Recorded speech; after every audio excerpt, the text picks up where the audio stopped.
urumva ni nka diferanse y'umwaka cyangwa imyaka 2. 2018 mu kwa gatanu, 2019 mu kwa kane mbona umwana, 2020 mu kwa karindwi ndapfakara. Iki kintu ninyivuga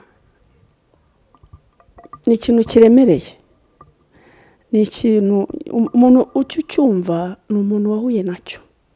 Guhamya Imana bikura benshi mu gahinda. Ndahamya nashidikanya ko hari abantu bapfakazi bari hari inyuma mu byaro yicara akajya abura n'umuvugisha. Ukiranga ku ijambo uvuze ti guhamya Imana bikura benshi mu gahinda. Mbese hari umuntu ushobora guhamya Imana kandi afite agahinda? Urakoze. Ntago guhamya Imana bivuze ko utayihamya kubera ko udafite agahinda, ahubwo mu gahinda kawe iyo wamenye Imana mo muri ako gahinda niho ukura imbaraga zo guhamya. Ataka icyumweru sore kuwa mbere nimugorana we yakoze accident, ndagenda njyayo ndabibona, mbona ko nyine yahise ajya muri koma. Mu kwa karindwi hageze kuri 20 nyire ngo ni imwe kwa kabiri saa 9:30 arapfa. Ntangira urugamba gutyo bwo gutangira kubaho wenyine. Umuntu arumenyereye ko urugo haba mu mugore n'umugabo n'umwana n'iki, umuryango ukaguka bagasura bagusura nawe ugasura abandi, urugo ruracikanye nko gucikana. Ngomba gutangira kurwana urugamba rwo kurera umwana kandi ntuje nubashye Imana muri wa musozi, kuko ubonwa na buri umwe wese ukavugwa na buri umwe wese agufataho ijambo uko abyumva, kandi ntago nabarenganya. Ikiriho kiravugwa mbere yuko ikintu kikubaho, mbere yuko ubura urubyaro, mbere yuko ufakara, mbere yuko wangwa muri famiye, mbere yuko usonza, mbere burya Imana iba yanzuye ko kigomba kukubaho, ntacyo warenzaho. Wumvise kigerageza impamvu tugomba kucyakira. Imana ipimiramo abo turibo. Uzi saa yonza ko nafite Imana ntago mba ndaha, ntabwo mba ndi kuri revo. Isi iri hanze aha nawe urayibona, irasa neza, iraryoshye. Tunahura na benshi batubwira ibintu byinshi bitandukanye, na cyane ko n'utwo twahuye nabyo tukiri n'abato. Babona umwana yapfuye nawe ngo n'umwana w'umugore, ngo iyo aba runaka ngo yaravutse ngo arebe ngo ntacyo yasize, kubera uburere bubi duhereza abana bacu bagapfa bahagaze. Sosiyete nyarwanda igapfa ihagaze, igihugu kikabura imbaraga z'umuntu kubera uburere bubi bukomoka ku babyeyi. Ariko nanone hari n'ababutanga ariko kubera za karande umwana akakunanira pe. Njye ubwanjye na nyuma yuko agenda ntabwo nagumye kuba ngiye nkumeka, ubuhamya bari bwinshi, ariko ndashima Imana ko nyagaze kugira ngo uriya mwana mbone nk'umubyeyi, anyite mama, yumva uko kuvuga mama nawe bimera.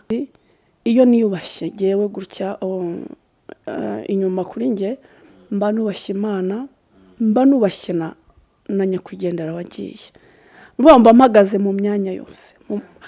Izi se yonza kuba narashotse undi mwuga cyangwa kwiyandarika akigenda, ntago no kuba mwubahishije. Meme na wa mwana yansigiye hari imbuto agomba kunkora z'umwijima, na ya mvugo ya se nkomeze nyubahirize kunderera umwana, ntacyo ndebeyeho.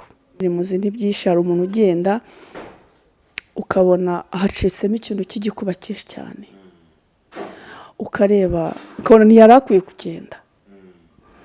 Ngiye kuvuga ineza yangiriye we gutya turi kumwe ntago nayirangiza. Hari umuntu kugira neza ukabona si uwo kubaho.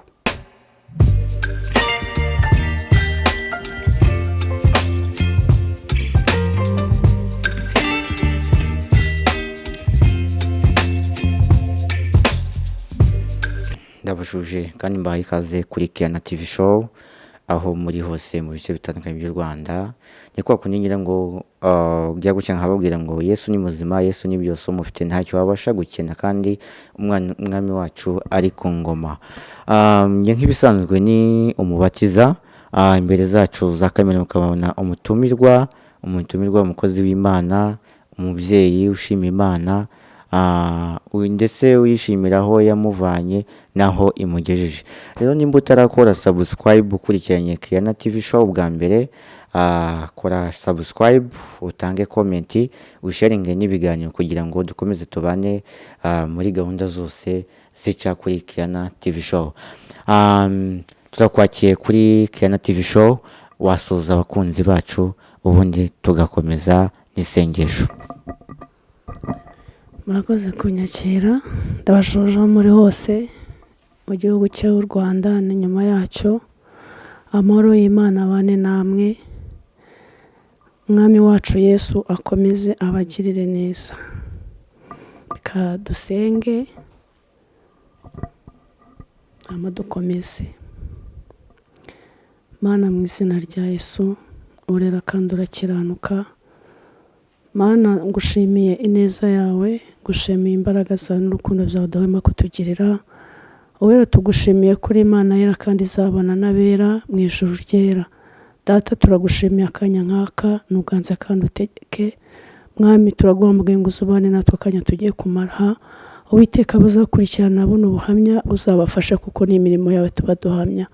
Urakoze rero, turakwakiriye, tuguhaye ikaze hano hantu mu izina ryawe Yesu. Amen. Tugiye gukorana ikiganiro aho kijyanye n'inkuru y'ubuzima bwe cyangwa se ubuhamya kuva ashatse, ko yahuye n'urugamba rutoroshye. Ngira ngo nimwumva muraza kubasha gukira ibikomere. Hari ibikomere by'urushako umuntu agira bitamuturutse, ahubwo biturutse ku bigeragezo umwanzi Satani atera imiryango. Noneho ngira ngo watangira utuganiriza ku nkuru y'urushako rwawe, uko washatse, umugabo se, mbese bimeze bite? Twebwe ntabwo turakumenya birambuye. Watangira usobanurira abanyarwanda ndetse n'abakristo muri rusange kugira ngo benshi babashe guhemburwa n'inkuru y'ubuzima bwawe. Murakoze. Ndi umubyeyi w'umwana umwe ushima Imana. Amazina yanjye nitwa Irakoze Alphonsine. Nkunda Imana, mpamya Imana kuko narayibonye mu bihe bigoye, ari nayo ingejeje hano. Ni muri ubwo buryo nagira ngo nsangize abantu ubuhamya rimwe na rimwe bujya bufasha abantu cyane, bitewe n'igika icyo ari cyo cyangwa bitewe n'ubuhamya ubwo ari bwo. Icyo nshaka kuvuga rero hano wenda ku kijyanye n'ubuhamya bwanjye, natangiye mvuga ngo ndi umubyeyi w'umwana umwe ku mutware umwe. Ikindi nakongeraho navuga ngo nashatse 2018 mu kwezi kwa gatanu, pfakara 2020. Urumva ni nka diferanse y'umwaka cyangwa imyaka ibiri. 2018 mu kwa gatanu, 2019 mu kwa kane mbona umwana, 2020 mu kwa karindwi ndapfakara. Iki kintu ninkivuga ni ikintu kiremereye, ni ikintu umuntu ucyumva ni umuntu wahuye nacyo. Umunyarwanda yaravuze ngo inkuru mbariro nongera tuba. Ariko iki ni ikintu umuntu ajya ahura nacyo akabona ko munsi y'iri juru ibintu asigaje kubona byiza ababona ntabyo. Ariko kubwo kuronka Kristo, kubwo kumenya Imana, gahoro gahoro umutima ukagenda ugaruka. Reka mbe nkuba buhamya bwo gato, bari nacyo cyanyicaje aha. Ndakunda kuvuga ngo Imana nibitugereza tujye tubivuga, dushime Imana. Inyurwa n'amashimwe, umuririmbyi yaravuze ngo ibitambo Uwiteka yishimira ngo ni umutima unyuzwe. niyo mpamvu rero twicaye aha. Guhamya Imana bikura benshi mu gahinda. Ndahamya nashidikanya ko hari abantu bapfakazi bari hari inyuma mu byaro yicara akajya abura n'umuvugisha. ukiri ngaho ku ijambo uvuze guhamya Imana bikura benshi mu gahinda. Mbese hari umuntu ushobora guhamya Imana kandi afite agahinda? Urakoze. Ntabwo guhamya Imana bivuze ko utayihamya kubera ko udafite agahinda, ahubwo mu gahinda kawe iyo wamenye Imana mo muri ako gahinda niho ukura imbaraga zo guhamya. Ni Samusoni yari afite ngo umusatsi baza kuwogosha, ariko muri uriya musatsi wa Samusoni niho yakuraga imbaraga. Bivuze ngo muri uriya musatsi we harimo igicumbi cy'imbaraga, niyo soko y'imbaraga. Rero muri bino bihe bya none igikomere cy'umuntu niyo soko y'imbaraga imohesha guhamya Imana yamuhamagaye. Iyo ubirimo neza ubundi igikomere cyawe uhagazemo kigutera guhamya Imana by'ukuri. Buriya mu gikomere umuntu nananirwa kuba mu gikomere ngo ahamye Imana, burya yarajenjetse, ntibura warajegajega. Ariko igikomere kije niho rubanda rukubona, kuko ubu uri ahantu hirengeye, umuntu wese aba akureba, n'utakuza arakumenya. Bivuze ngo muri cya gikomere iyo utamenya uko ugomba kwitwara nk'umukristo, isi irakubona, kandi iyo ikubonye ntabwo uba uhamije Imana. Impamvu nari mbivuze bitanantera isoni zo kubihamya. Niba Imana avuze ngo nzakubakira, ikakubakira, nzaguha umwana ikamuguha, igihe cyagera ikakubwira ngo hari ikidasanzwe ngiye gukora mu rugo rwawe, ikagikora ukakibonesha amaso, nyuma ukayibwira se Mana ibi ni ibiki unkore, ikakubwira ngo cyari igihe cyo gucyura umukozi wanjye. Uko biri kose uri kumwe n'Imana. Niyo mpamvu rero dushinga tuvuga ngo nubwo bagiye baratashye.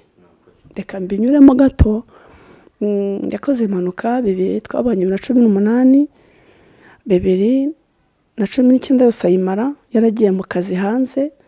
2020 mu kwezi kwa 2019 mu kwezi kwa 12 aragaruka. 2020 mu kwa gatanu akora impanuka. Urumva niho tutigeze tubana mu nzu, akora impanuka. Ariko ibyo byose ajya kugenda Imana yaratubwiye ngo hari ikidasanzwe nkuze mu rugo rwanyu. Aragenda ajya mu kazi, nawe agiye kugaruka arambwira ngo rya jambo Imana yari isubiriyemo. Urumva hari ikintu Imana yari yaravuze ariko tutari tuzi ari igiki. Igihe kigeze aragaruka, agarutse muri Covid, imaze kugenza amaguru make, aza mu rugo aza kudusura, ariko ntitwamenye akaje kudusezera. Yaje ari kwa gatanu, ataha ku cyumweru, akora impanuka ku wa mbere nimugoroba. Urumva guhera ku wa mbere muri uwo mugoroba nabimenye nijoro, ndagenda njyayo ndabibona yari yaguye agusha uru ruhande aviramo imbere. Biba ngombwa ko bamukorera operasiyo, ariko urumva yahise ajya muri koma. Ijambo twarutse kuvugana ni ryari ryo ku wa mbere nka 6:30 butaragoroba. Yaje mu rugo arasezera, ariko ntitwabimenya. Ariko wa gatanu ataha kwa mbere, ataha ku cyumweru ku wa mbere nimugoroba niho yakoze accident. Ndagenda njyayo ndabibona, mbona ko nyine yahise ajya muri koma.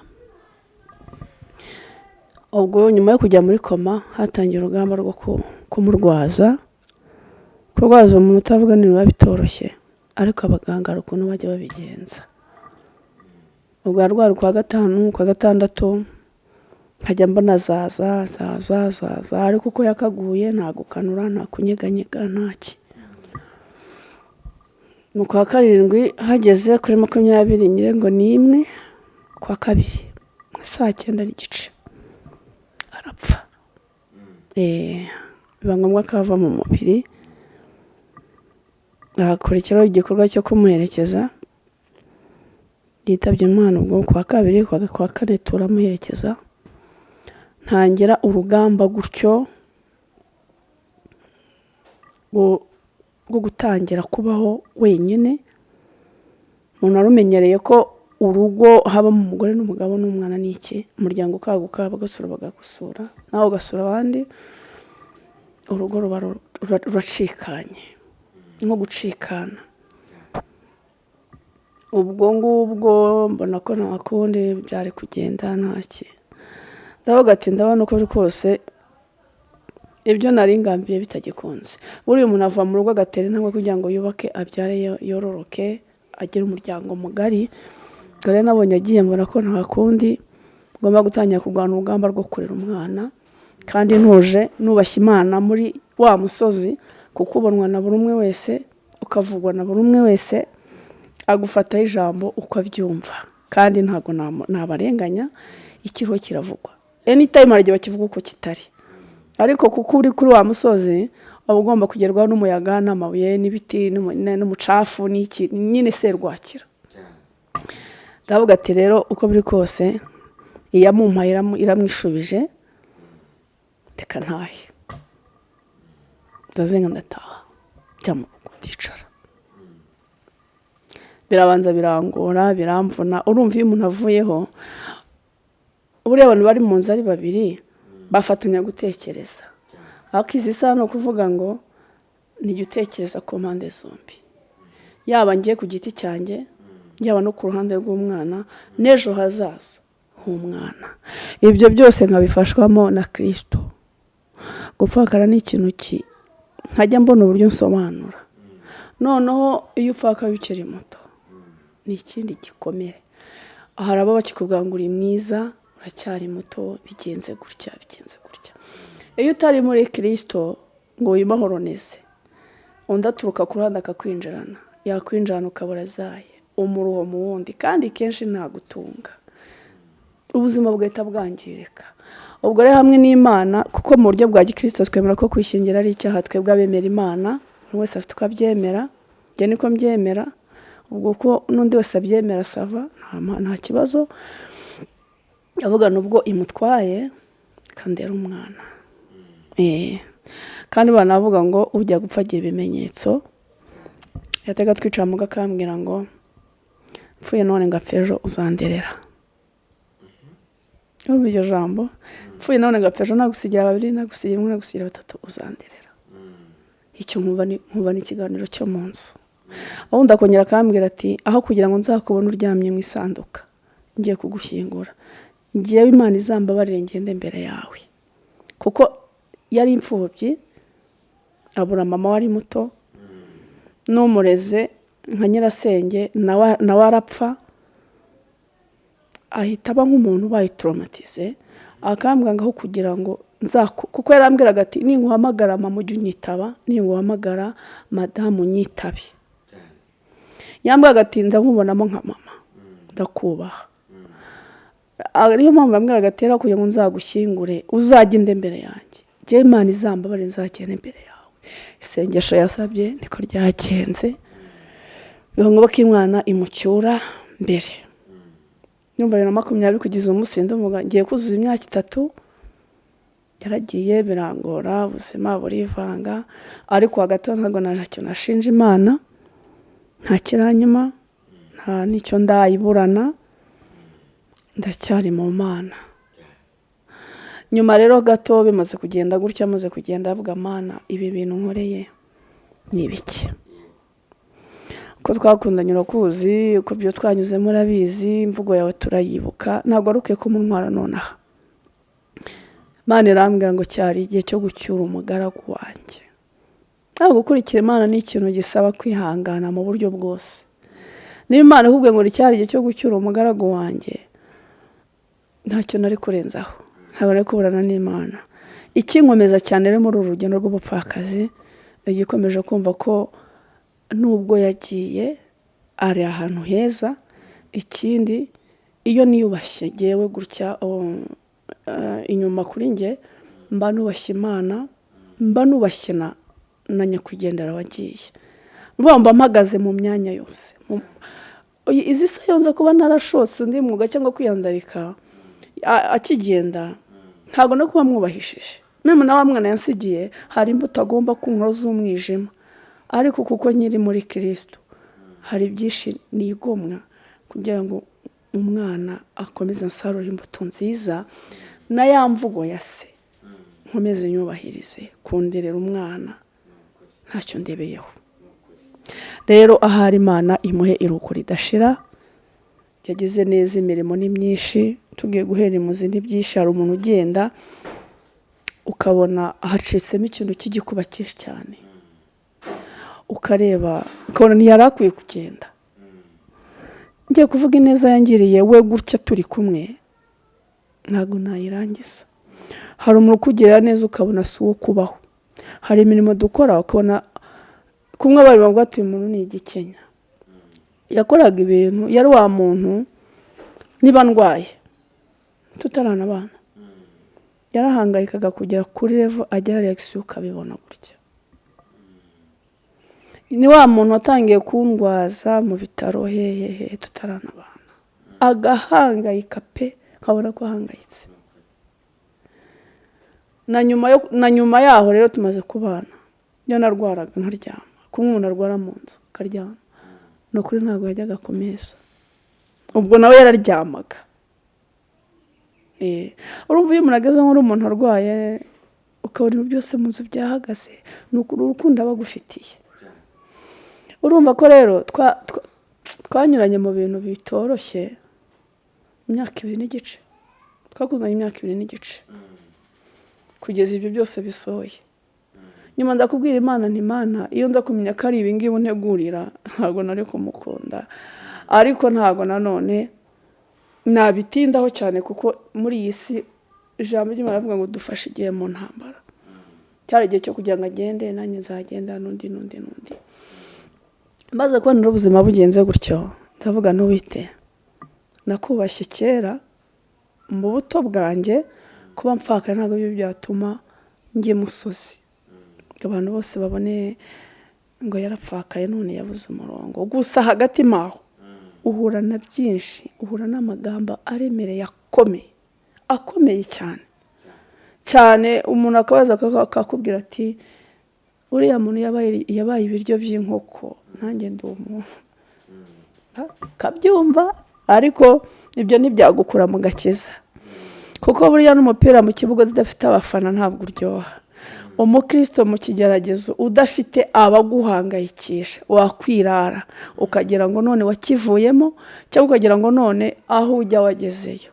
Umukristo mu kigeragezo agomba guhora ahanganye n'imyambi y'abadayimoni, kandi ni ngombwa igomba kubaho. Iyo umupfakazi rero, icyambere ugomba no kumenya ubwenge muri societe tubamo hano hanze, cyane ku gitsina gabo. Aho hantu iyo uhagaze neza uba wubashye Imana, nawe ubwawe wiyubashye mu gihe gikwiriye, Imana ikakugirira neza. Ikindi kintu tugomba gukora abantu turi kuri uwo musozi ni ukumva ko ubuzima bwacu buri muri Kristo, ni muri Kristo, kuko duhora twitegeye na buri umwe wese, ndebe uko bizagenda nyuma y'ubu.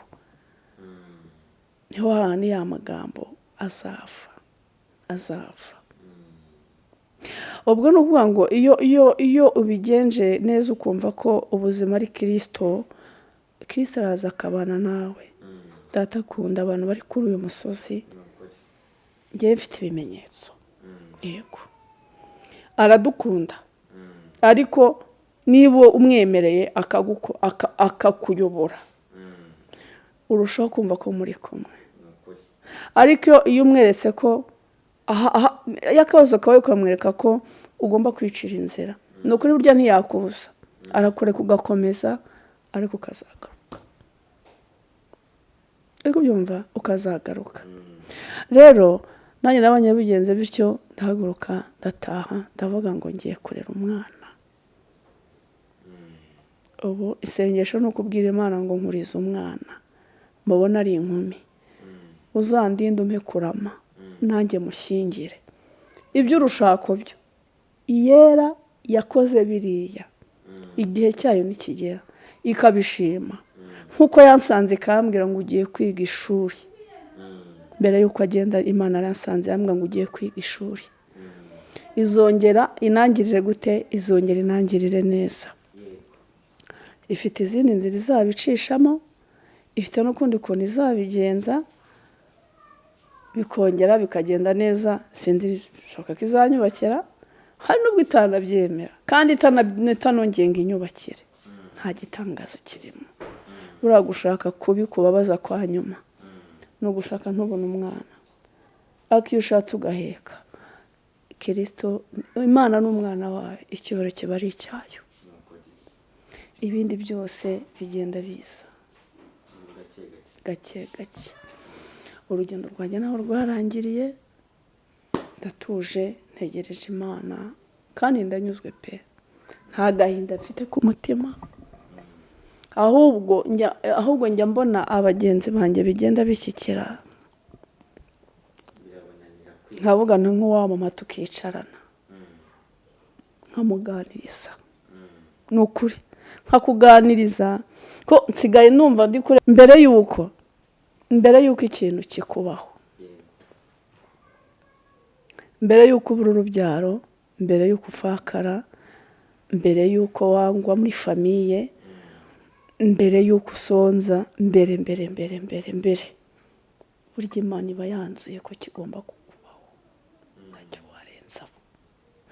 Bivuze ngo impamvu Yobu yageragejwe kuriya, uretse no kuba shitani yari yamaze kumusatira, n'Imana ubwayo yari yabwiye shitani ngo ndamuguhaye, ariko wirinde uw'imbere ari bwo bugingo, ariko uyu mubiri ndawuguhaye. Iryo jambo rijya rinkomeza. Iyo ikigeragezo iyo kije, nyakunda kuvuga ngo iki kintu Imana yacyemeye. Numvise ijambo ryankomeje muri uru rugendo.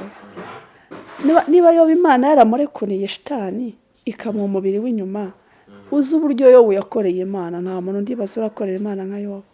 Nubwo tuvuga ngo turageragezwa, ntawe urageragezwa nka Yobu, ariko Imana ikavuga ngo ndamuguhaye, ariko wirinde ubugingo bwe. Njyewe ndindeho kuvuga se ko Imana itabwira shitani ngo akira ngo utizeho irakoze, akira ngo utizeho irakoze. None yamara kumugutizaho, Imana igafata umunzani igakubita ku biro k'agakiza kawe. Ese irakoze kuko ni umukozi wanjye, cyangwa arabeshya ni uguparapaza? Wumvise ikigerageza impamvu tugomba kucyakira. Imana ipimiramo abo turi bo. Izo saa yonza ko nafite Imana ntabwo mba ndaha, nta nubwo mba ndi kuri iyi level. Isi iri hanze aha nawe urayibona, irasa neza, iraryoshye. Tunahura na benshi batubwira ibintu byinshi bitandukanye, na cyane ko n'utwo twahuye nabyo tukiri n'abato, ariko kubwo konka Kristo n'ubu njyambwira Imana ngo Mana, ikindi yaje imbere si ugushaka n'isengesho. Nabwiye Imana ni nasenze ntarashaka, nkaza nsaba Imana urugo nsabye iraruma, gutyo uko narusengeye iraruma, irangije iramutwara. Ndavuga ni Imana rero, ntabwo iki gihe ari cyo gusenga ngo usabe urugo, oya, iki gihe none ni ugusenga usaba imbaraga zo muri uru rugendo, kundindira umwana kandi agakura nk'umwana ufite umuco warezwe, apana cya kinyarwanda ngo ni umwana w'umugore. Rya jambo ntabwo rijya rindyohera.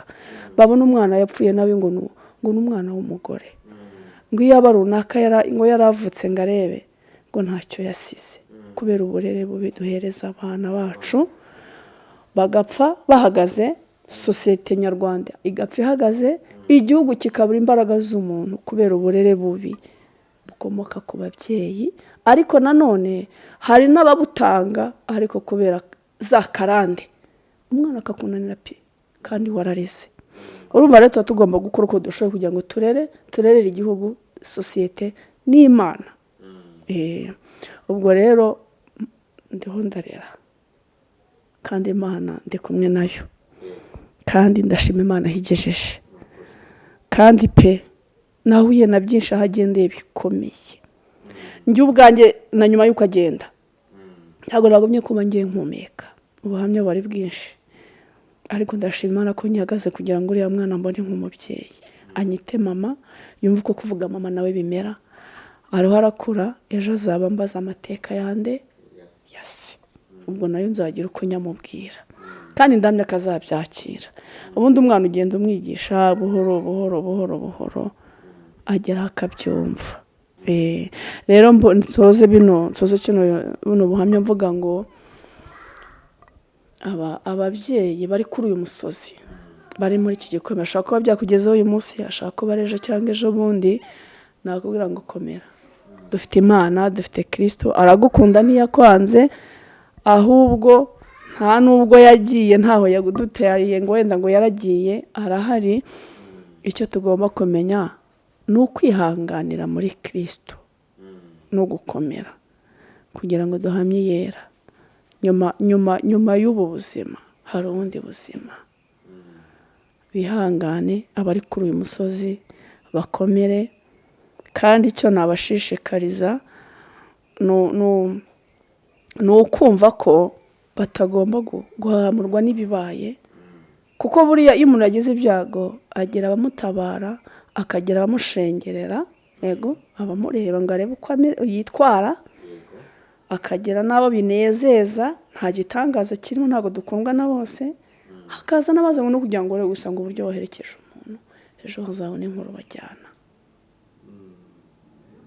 Ariko ibyo byose ubirenza amaso, Kristo akabigufashamo, kuko mwese mu rugendo rwe Data niwe urumanaginga, niwe urumenya, kuko tugiye kwirwanirira hamwe byatunanira, ahandi tukabishobora, kuko imbaraga za muntu zigeraho zigarukira.